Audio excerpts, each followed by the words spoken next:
Hey friends, it is Use Your Stash Month at Simple Scrapper, and I wanted to share this quick process video to celebrate the upcoming session of Stash Bash.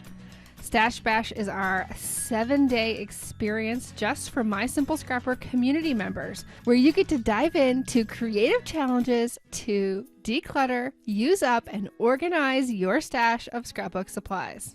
And because this is Use Your Stash Month, we have 12 prompts to help you get your projects off the ground. And I wanted to share one of those today.